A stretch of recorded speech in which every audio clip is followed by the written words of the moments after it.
Daiho stood in the center of the massive chamber and felt very small. Above him, around him, everywhere he looked, there were aliens. Thousands of them. Some floated in tanks of glowing liquid. Others perched on crystalline branches that grew from the walls.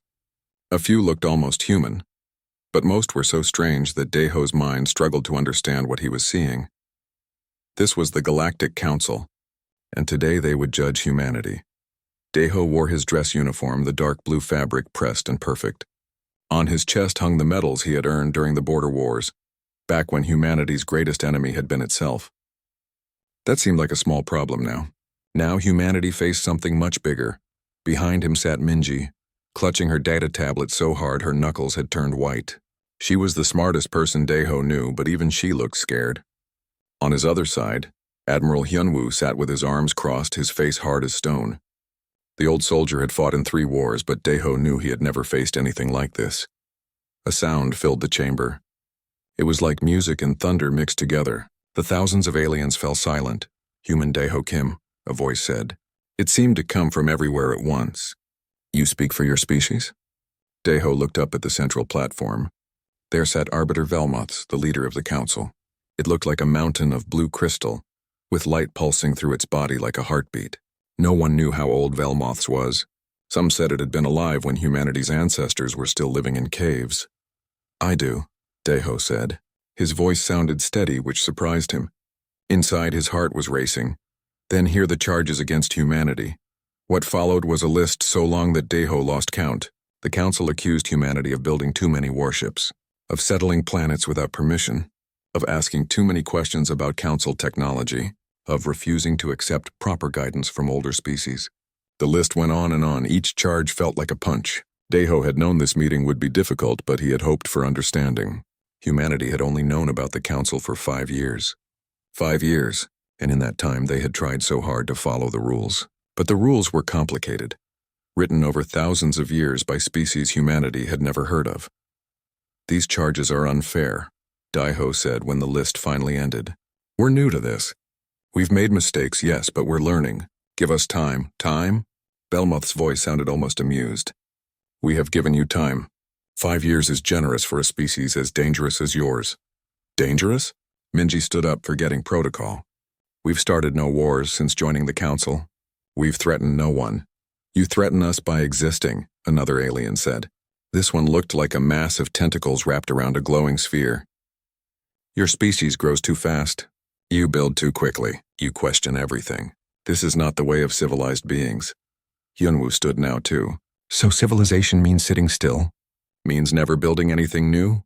Never asking why?" "It means knowing your place," a third alien said, this one resembling a giant insect made of silver metal. "Young species must learn from old ones. They must accept guidance. They must move slowly and carefully. Your species does none of these things." Daiho felt anger rising in his chest, but he forced it down. Getting angry would not help.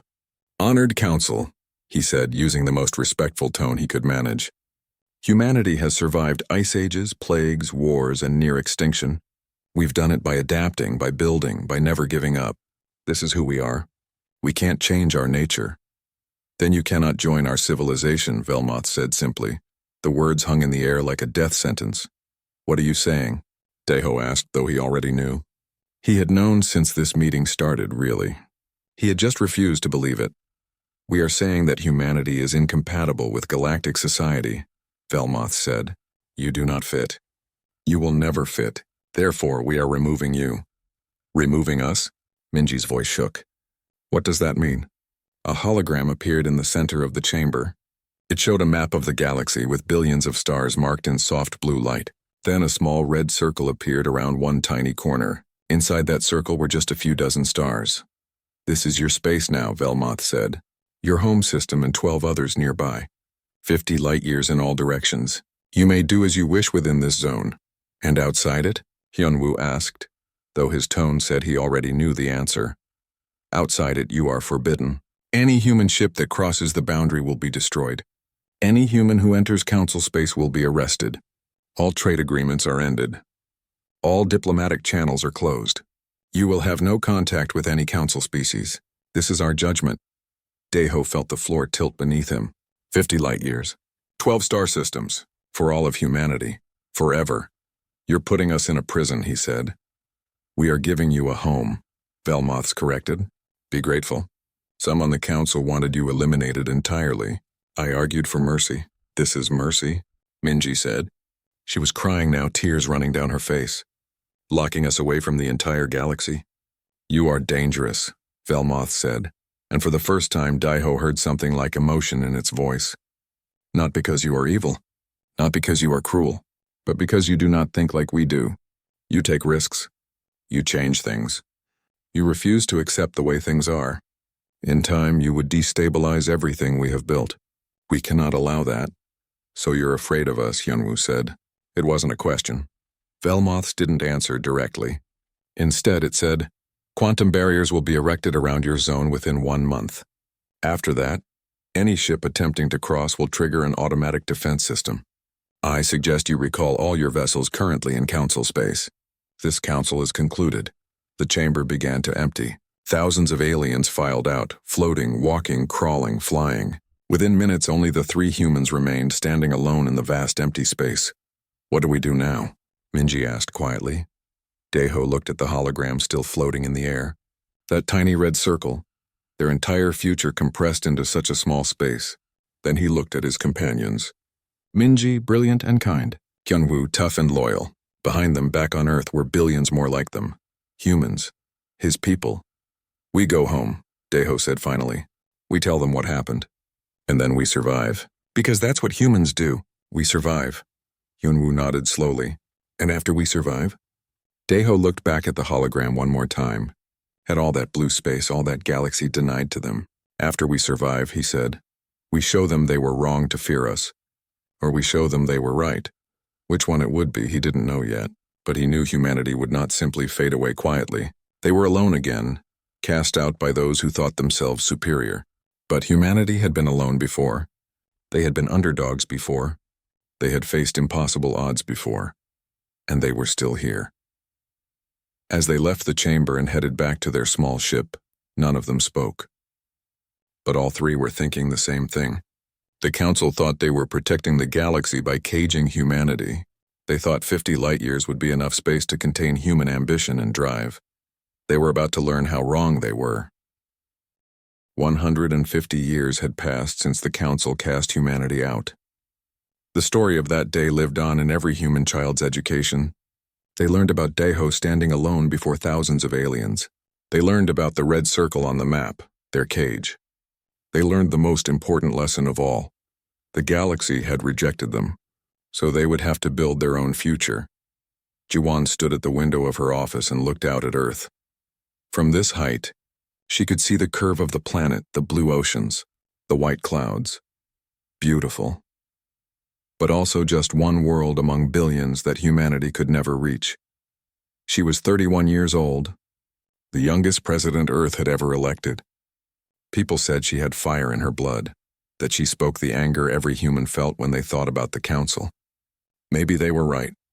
Jiwon had grown up on stories of the banishment.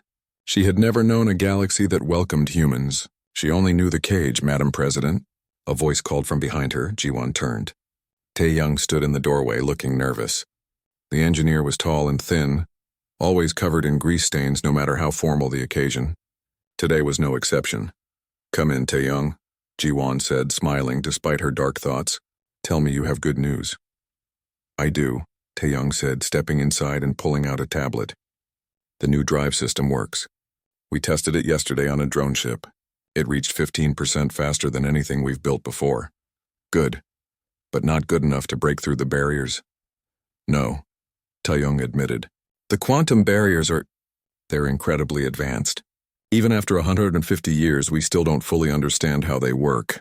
Any ship that touches them just stops existing. No explosion, no debris. Just gone, Jiwon nodded. She had heard this many times. The barriers stood at the edge of their territory like invisible walls. Humanity had lost 17 ships testing them in the early years. After that, they had stopped trying. But, Tae-young continued, his eyes lighting up, I think we've been approaching this wrong. How so? We've been trying to break through the barriers, to punch a hole, to disable them, to fly through them. But what if we don't need to? Before Jiwon could ask what he meant, her secretary appeared. Madam President, Captain Sora is here. Send her in. Sora entered the room like a storm.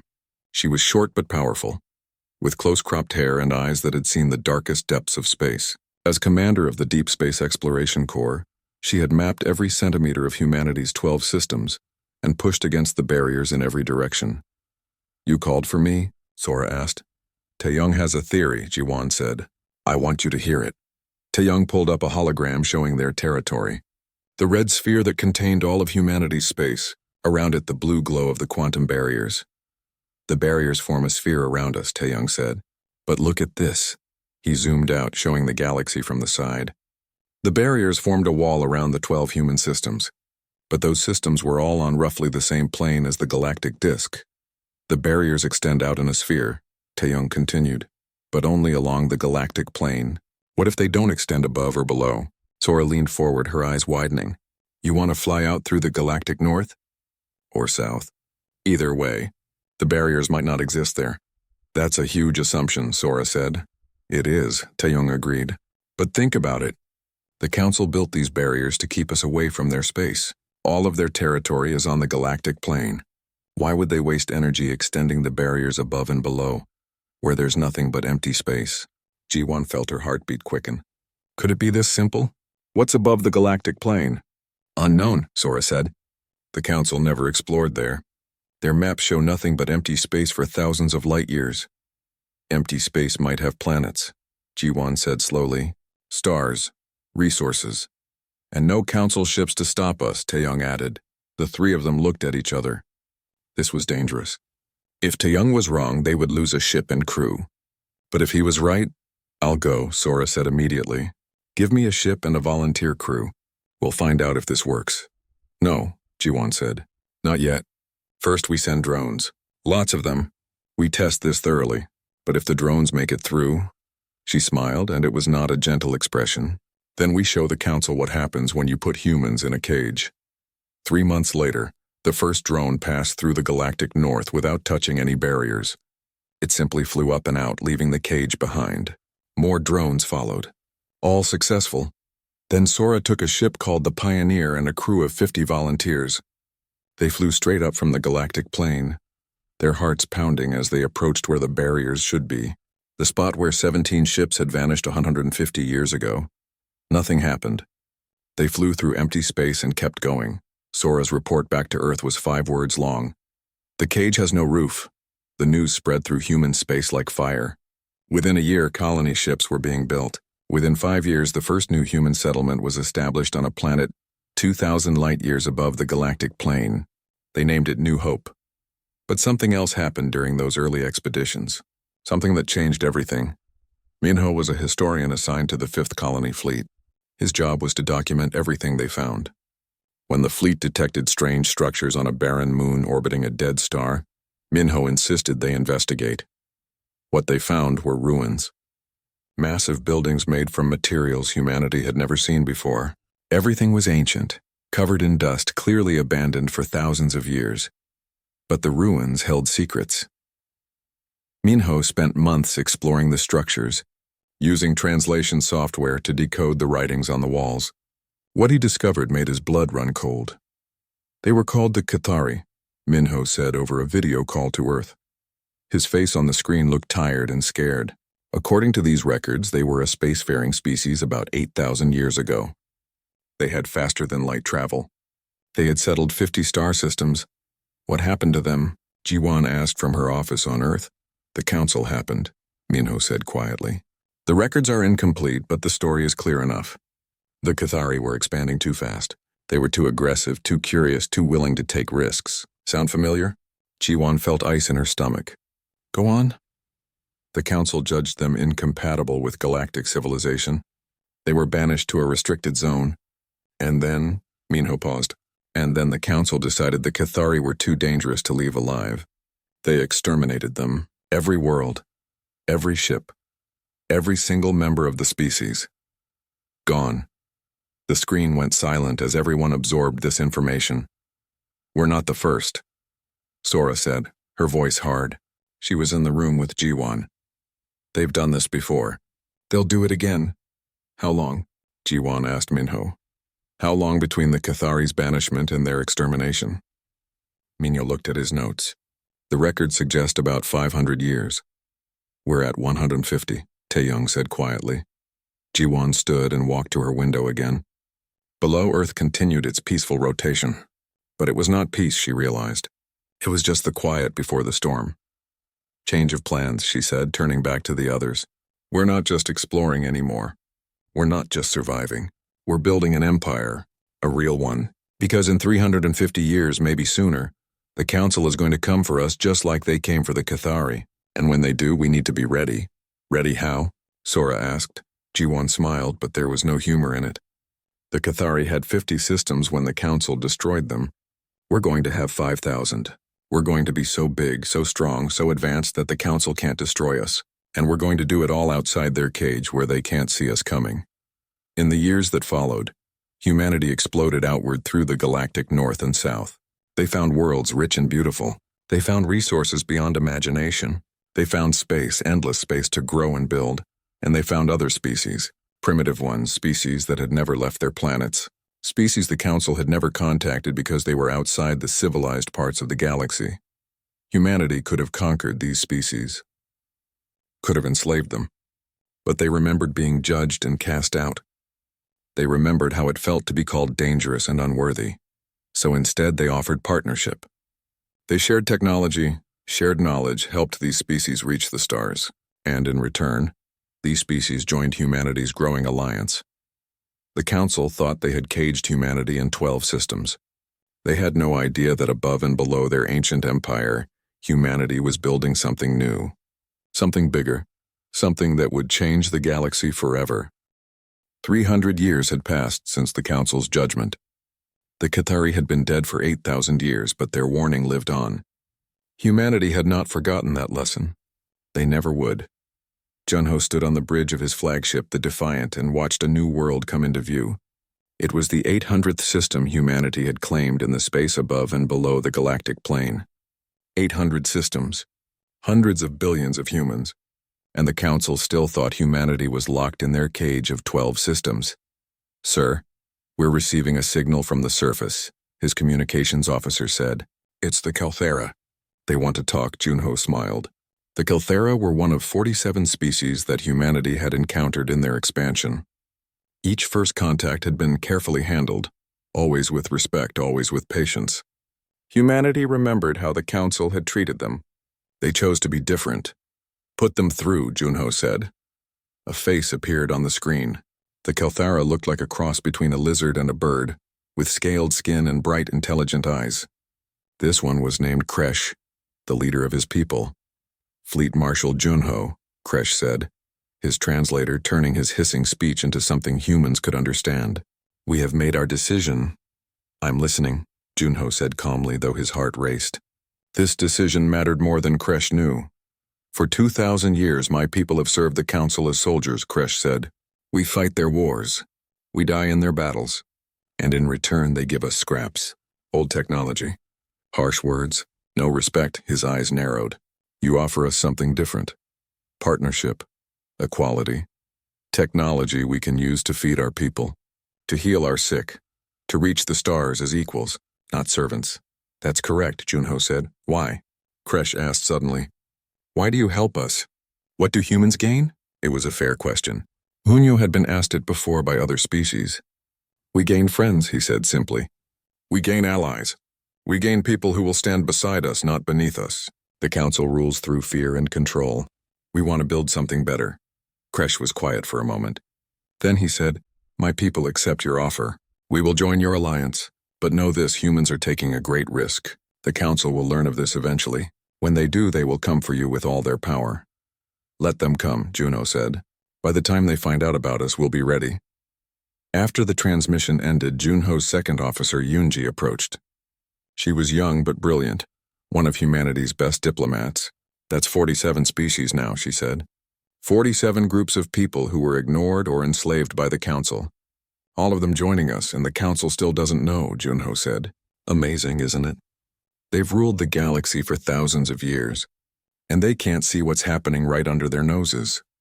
Above and below their noses, Technically, Yunji said with a slight smile. Junho laughed. True. Have we heard from Sunho's research team? Yunji's smile faded. Yes, you're not going to like it. Tell me. Dr. Sunho managed to get a probe into Council space. It spent 3 months gathering data before self-destructing. What it found, she pulled up a hologram. It showed a Council world, one of hundreds. This is a planet inhabited by the Vorash people. They've been part of the Council for 200 years. The hologram zoomed in, showing cities. But these were not the gleaming cities Junho expected. They were crowded, dirty, falling apart. People moved through streets that looked more like prisons than homes. What am I looking at? Junho asked. The reality of Council membership, Yunji said. The Vorash are a lower-tier species. They provide labor for the elder races. In return, the Council gives them just enough technology to survive, but never enough to advance. The Vorash are trapped. They can't rebel because the Council controls all advanced technology. They can't leave because there's nowhere to go. They're slaves in all but name. How many species live like this? Junho asked quietly. Sunho estimates about 400 out of the 847 Council member species. Nearly half. The other half are either elder races who rule, or middle-tier species who help maintain control. Junho felt anger rising in his chest. This was what the Council called civilization. This was what they had judged humanity too dangerous to join? Send a message to Yuna, Junho said. Yuna was head of military intelligence based on a hidden station near Council space. Tell her to start making contact. Quiet contact. We need to reach these oppressed species. Show them there's another way. That's incredibly risky, Yunji warned. If the Council finds out we're operating inside their space, they won't, Junho said with more confidence than he felt. They're too busy maintaining their empire to look for threats. They think they're invincible. That's their weakness. Over the next 50 years, humanity executed one of the most daring operations in their history. They called it the Whisper Network. Small teams of humans, disguised and hidden, moved through Council space. They made contact with the oppressed species, always carefully, always slowly. They didn't promise revolution. They didn't offer weapons. Not at first. Instead, they offered hope. A food synthesis device that could end hunger on a struggling world. Medical technology that could cure diseases the Council deemed too expensive to treat. Educational programs that taught people how to think, how to question, how to dream of better lives.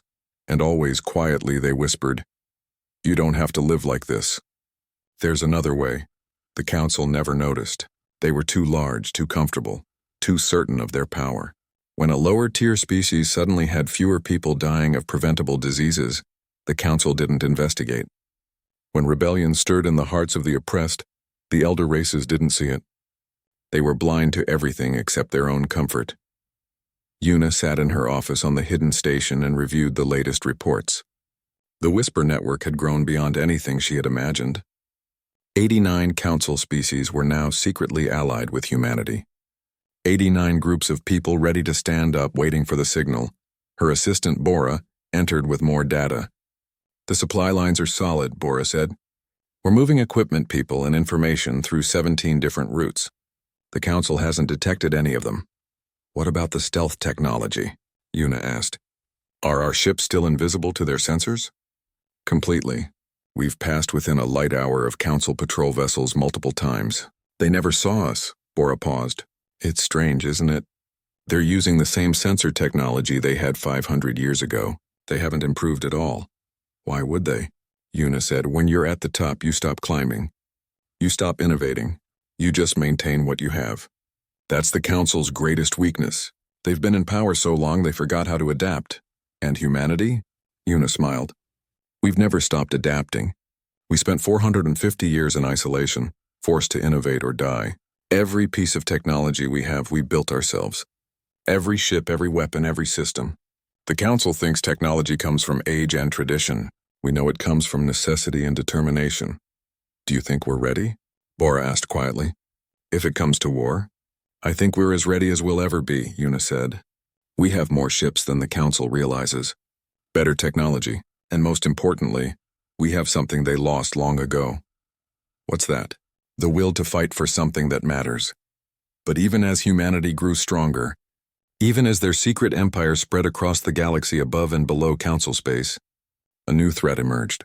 One of Yuna's deep cover agents, Seoyun was living on a Council Core world. She had been there for 10 years, posing as a merchant from a minor species. Her mission was simple: watch and listen. What she heard made her blood freeze. The emergency message reached Yuna 3 days later. Seoyun's face on the screen looked terrified. "They're planning something," Seoyun said, her voice barely above a whisper. "I was in the right place at the right time." I overheard a conversation between two council admirals. They were talking about the human quarantine zone. Yuna leaned forward. "What about it?" "They think it's been long enough. 450 years. They believe humanity either destroyed itself through war or devolved into primitive tribes fighting over the scraps of civilization. Either way, they want to clean up what they call the human contamination." "Clean up?" Yuna's voice was ice. "They're assembling an armada," Seoyun said. 10,000 ships. The plan is to enter the quarantine zone, survey what's left of humanity, and sterilize all 12 systems. They want to make sure humans are completely gone before opening that space to council colonization. "When?" Yuna asked. 6 months. Maybe less. The armada is already gathering. After the call ended, Yuna sat in silence. 10,000 ships, coming to destroy Earth and the 11 other systems in the quarantine zone. The council thought they were killing off the dying remnants of a failed species.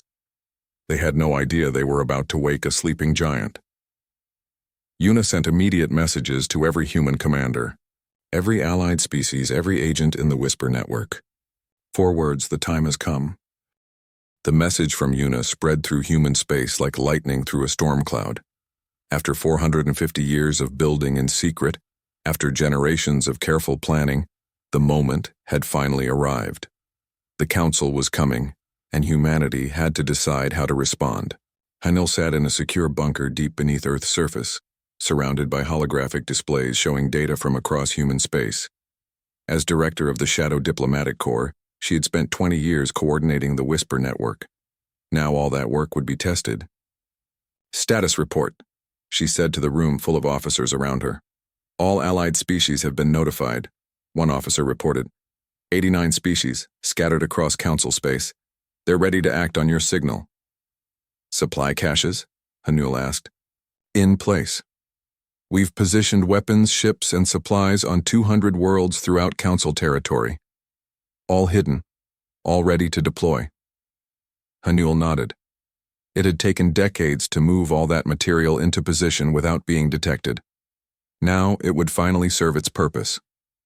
A screen flickered to life, showing Jamin. He was commander of special operations, the most dangerous job in human space. For the past 10 years, he and his teams had been conducting black operations deep in council territory. Sabotage, intelligence gathering, building the infrastructure for what everyone knew would eventually come. "Jamin," Hanul said, "are your people safe?" "Most of them," Jamin said. His face looked tired. "We've pulled back everyone we can from the core worlds. The ones who remain know the risks. They're volunteers." "How many?" 17 teams, about 200 people total. They'll stay in place until the operation begins, feeding us intelligence and coordinating with local resistance groups. Hanul felt a weight in her chest. 200 people who might not make it home, but they had all known what they signed up for. "Thank you," she said quietly. "Make sure they know we'll get them out if we can." "They know."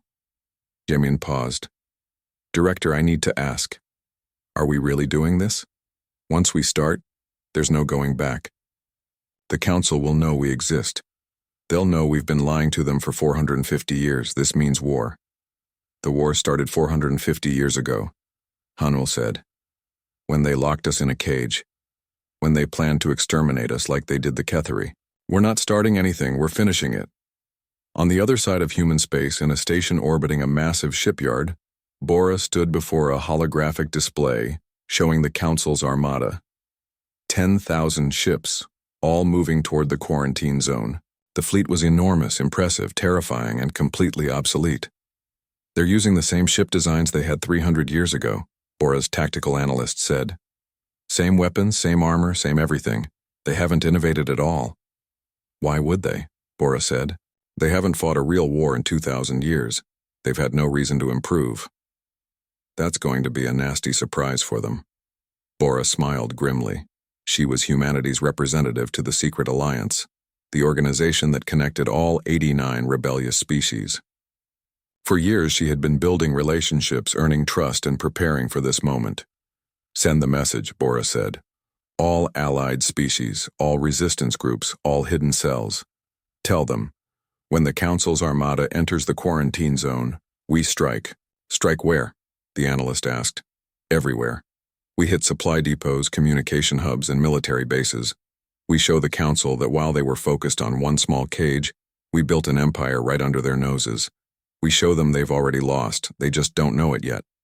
The message went out through the Whisper network, carried by quantum-encrypted communication systems that the Council couldn't detect. On 200 worlds, people received the signal and began preparing. Some were excited, some were scared. All of them were ready. Seoyun, still on the Council core world, received her own orders. She was to remain in place until the last possible moment, gathering intelligence on the Council's response. It was the most dangerous assignment imaginable. She sat in her small apartment and looked at the picture on her wall. It showed Earth, beautiful and blue, taken from orbit. She had never actually been to Earth. She was born on a colony world 1,500 light-years away. But Earth was still home in a way that mattered. It was where humanity started. It was what the Council wanted to destroy. Not this time, Seoyun whispered to the picture. Not ever again. Her communication device beeped. A coded message from Yamin. Stay safe. We're counting on you. She sent back a single word. Always. On Earth itself, in a command center that had been built specifically for this moment, leaders from across human space gathered. President Hyejin stood at the head of a massive conference table. Around her sat admirals, generals, diplomats, and representatives from the allied species. The Council's armada will reach the quarantine zone in 3 days, Hyejin said. Her voice was steady, showing none of the fear she felt inside. We all know what they plan to do. They think they're going to find a dead civilization or maybe a few primitive survivors. Instead, they're going to find us. What are our orders? Asked Admiral Minseok. He was the tactical commander of the 1st Defense Fleet, the force that would meet the Council's armada head-on. You will position your fleet inside the quarantine zone, Hyejin said. Let them enter. Let them see what they came to see. And when they do, you will give them a choice. Surrender or be destroyed. And if they choose to fight? Minseok asked. Hyejin's expression hardened. Then we show them the cost of trying to exterminate humanity. Another hologram appeared, showing General Insu. He commanded the Allied forces, the military units from all 89 rebellious species. President Hyejin, Insu said. My forces are ready. The moment the Council's armada crosses into the quarantine zone, we begin operations throughout Council space. But I need to know, are we trying to destroy the Council or just stop them? It was the question everyone had been asking. Hyejin had struggled with the answer for weeks. We're not monsters, she said finally. We're not the Council. We don't exterminate species because they're different or dangerous. Our goal is to end the Council's tyranny, not to replace it with our own. We fight to free people, not to conquer them. That's a nice ideal, Insu said carefully. But war doesn't always follow ideals. Things will get messy. Then we clean up the mess, Hyejin said firmly. We're better than they are. We have to be. Otherwise, what's the point? The meeting continued for hours, finalizing plans that had been in the works for decades. Every detail was checked, every backup plan reviewed. They would only get one chance at this. If they failed, the Council would hunt down every human and allied species.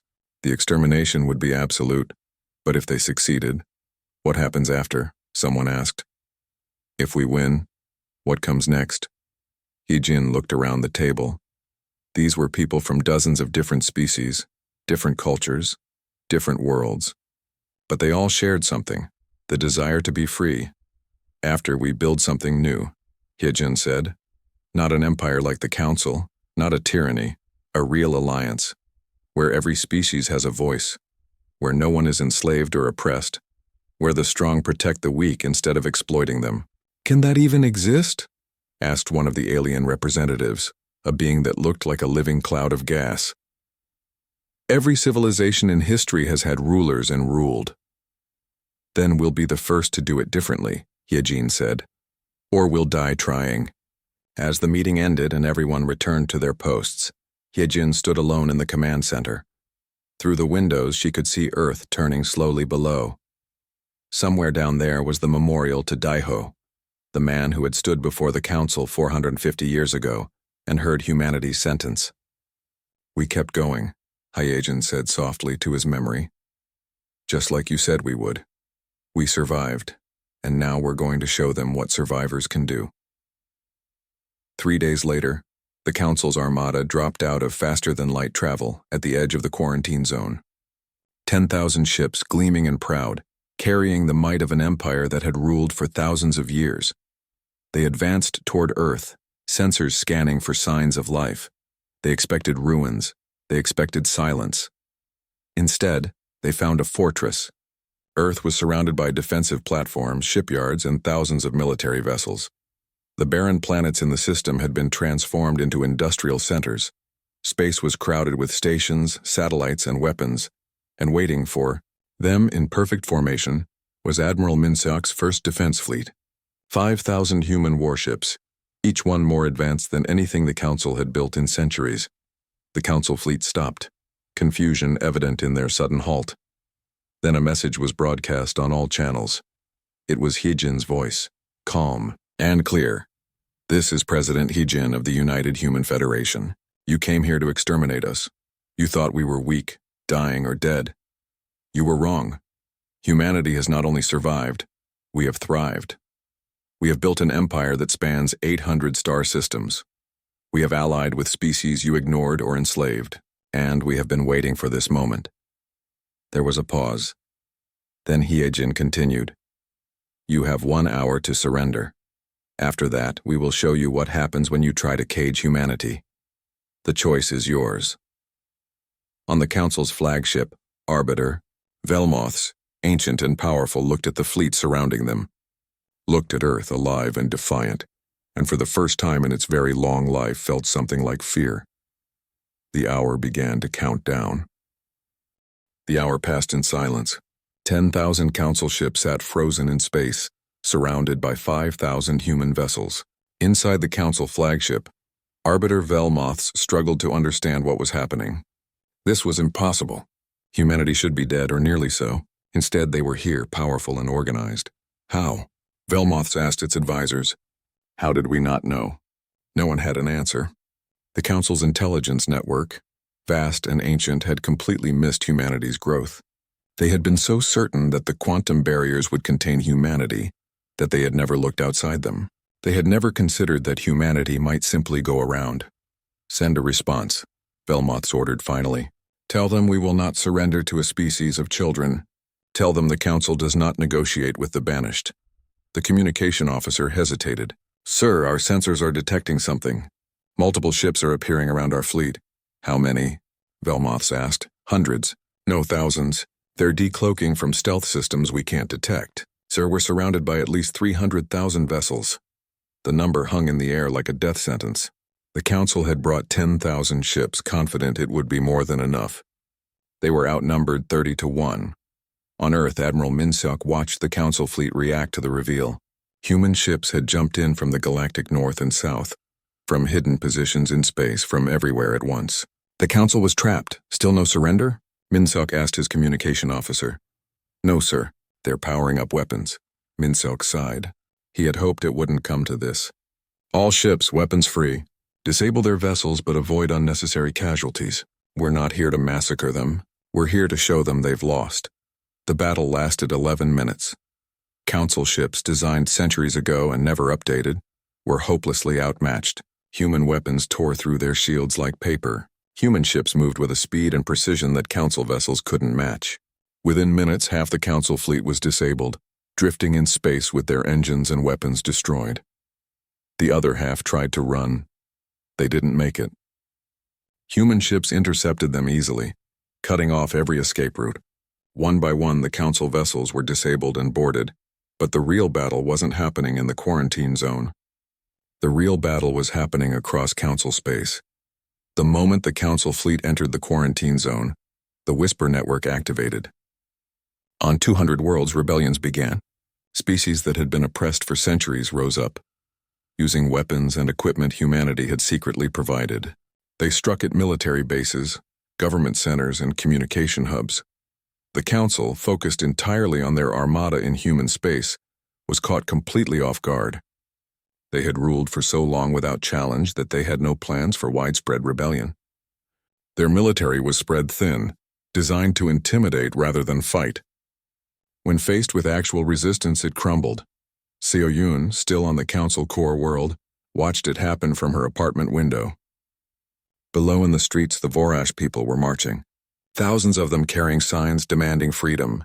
Council security forces tried to stop them and were overwhelmed by sheer numbers. She sent her final report to Jaemin. The core is falling. Repeat, the core is falling. The Council's rule is over. Jaemin received the message in his command ship, coordinating operations across a dozen systems. Around him, his team monitored data streams showing rebellions across Council space. "Sir," one officer said, "we're getting reports of Council fleets defecting. Entire ships are switching sides, saying they won't fight for the Council anymore." Jaemin wasn't surprised. Many of the lower-tier species in the Council military had been oppressed just like everyone else. Now that they saw a chance to be free, they were taking it. "Signal all our agents," Neumann ordered. "Begin extraction protocols. Get our people out while the Council is distracted." On the Council flagship, Velmoths watched its empire collapse on dozens of screens at once. Rebellions everywhere, fleets defecting, centuries of control evaporating in hours. How did they do this? Velmoths asked again, though it knew the answer now. While the Council had been comfortable and complacent, humanity had been working, planning, building, and they had done it all in the spaces the Council had deemed not worth exploring. A communication came through from President Hyegen. Her face appeared on the screen, calm and professional. "Arbiter Velmoths," she said, "your armada is defeated. Your empire is in rebellion.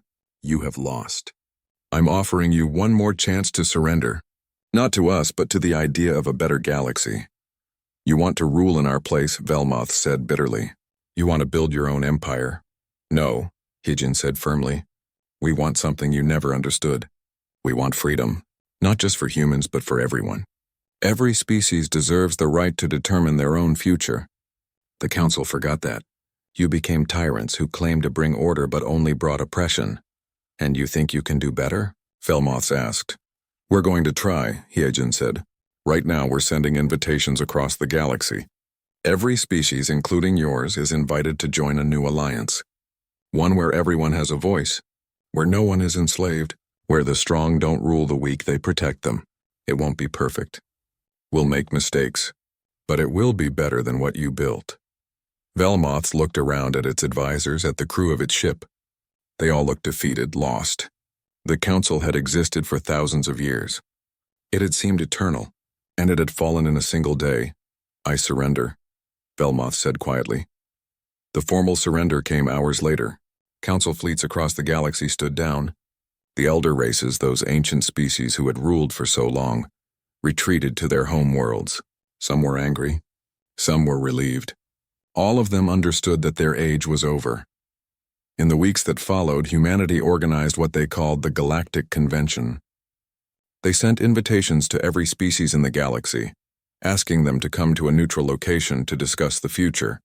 1,200 species attended. Some were former Council members. Some were the rebellious species humanity had helped. Some were the younger species humanity had uplifted. All of them came to see what would happen next. Jisoo stood before the assembly as humanity's representative. She was an old woman now. Having served in the military for 60 years, she had seen humanity at its lowest and its highest. Now she would help build something new. "We're not here to replace one empire with another," Jisoo said to the thousands of beings watching. "We're here to create something that's never existed before. A true alliance of equals. Every species here gets a vote. Every voice matters. We'll disagree. We'll argue. But we'll do it together as partners, not as rulers and ruled." The debate that followed lasted for weeks. There were arguments about representation, about military power, about trade and borders. But slowly, painfully, they built something. They called it the Free Galactic Alliance. The rules were simple. Every member species had equal representation. No species could dominate another. Conflicts would be resolved through discussion, not force. And if any species tried to build another empire, all the others would stand together to stop them. It wasn't perfect. Nothing involving 1,200 different species could be perfect. But it was better. It was fair. And it gave hope to billions of beings who had never had it before. Velmoths appeared before Heejin one final time as a prisoner awaiting judgment. The ancient being looked smaller now, dimmed, its crystalline body no longer glowing as brightly. "What will you do with me?" Velmoths asked. "Execute me as a tyrant?" Heejin considered the question. It would be easy to punish Velmoths, to make an example, to get revenge for 450 years of exile. "No," she said finally. "We're going to give you the same sentence you gave us, exile.